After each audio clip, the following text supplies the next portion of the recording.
Welcome back to the channel, friends.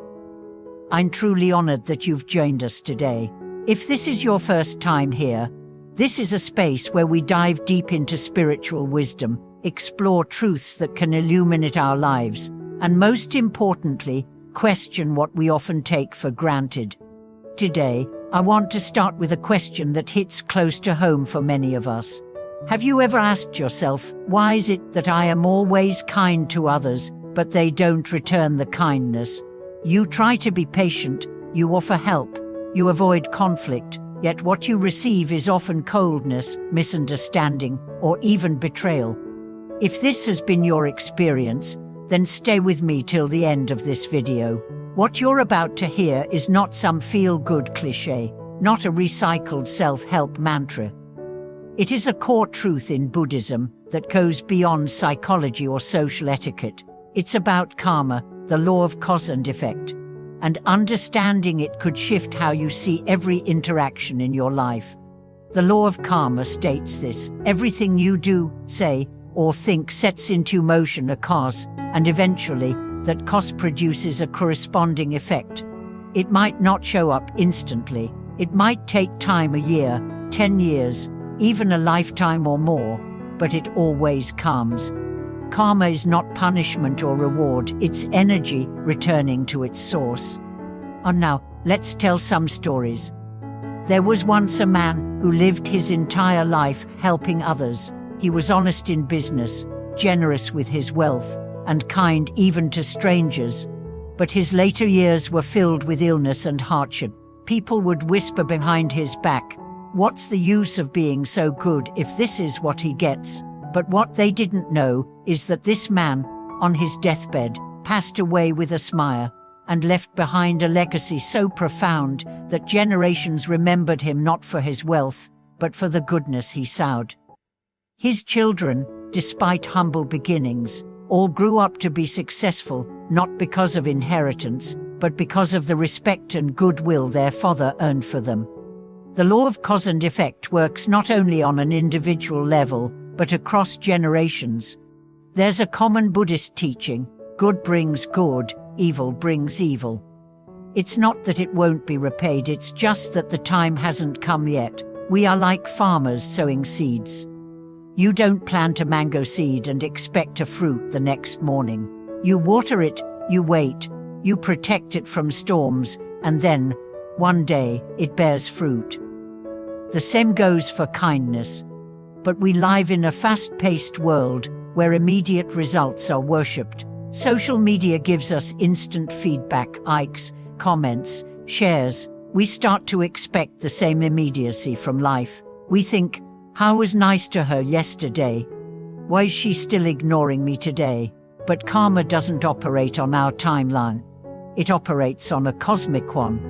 There's a story in the Buddhist tradition of a woman who had nothing but one kind. She could barely feed herself. One day, she stumbled upon a monk who was collecting alms. Without hesitation, she gave away her kind. Later that night, she dreamed of being showered in light.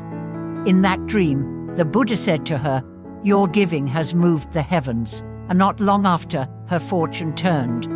A merchant she had helped years ago returned and gave her a home, food, and employment. Was it magic? No.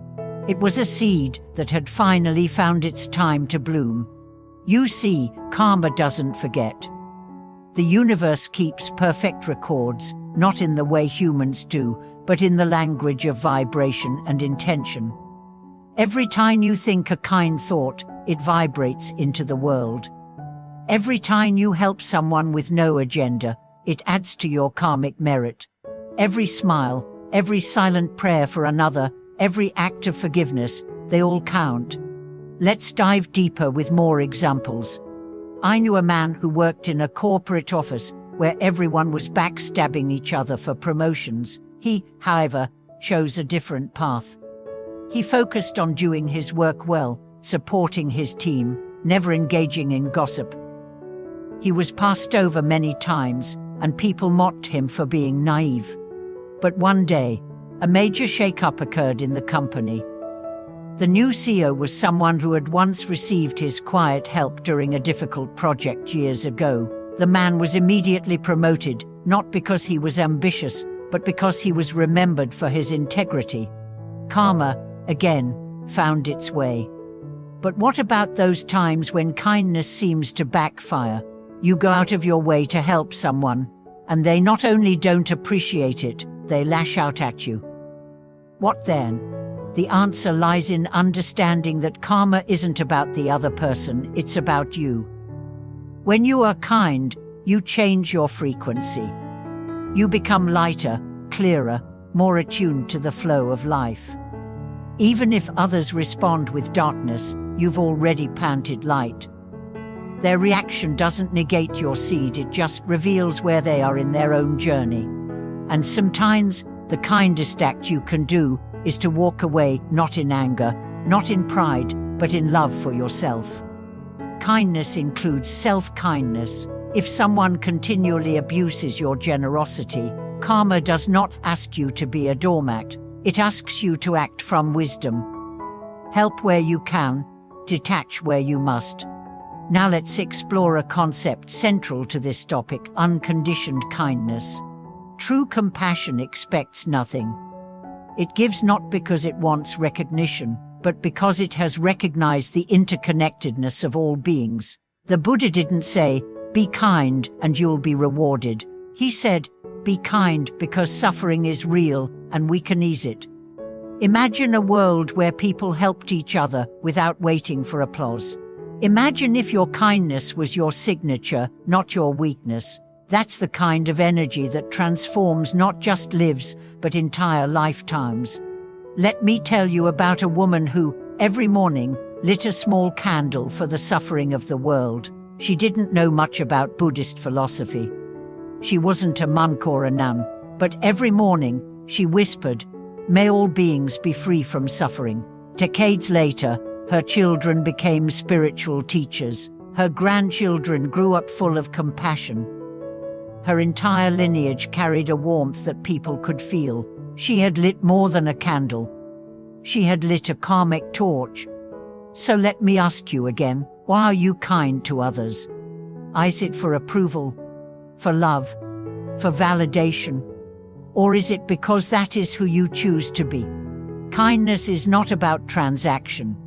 It's about transformation. The greatest people you ever meet are those who keep giving, even when no one is watching. Their lives ripple far beyond what we can see. I invite you to reflect on your own journey. Who have you been kind to? Who has touched your life with kindness? Do you see a pattern? Can you feel the weave of karma threading through your days? And now, before we wrap up, let's reflect on this truth.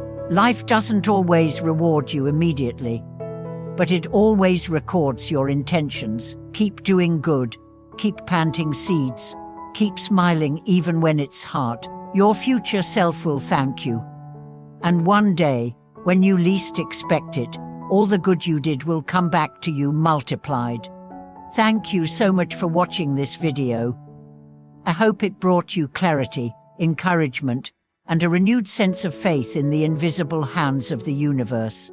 If you have stories of how kindness returned to you in surprising ways, I'd love to hear them in the comments.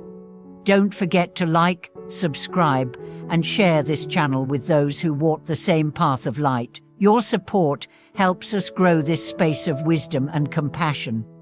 And until next time, stay kind, stay awake, and trust the seeds you sow.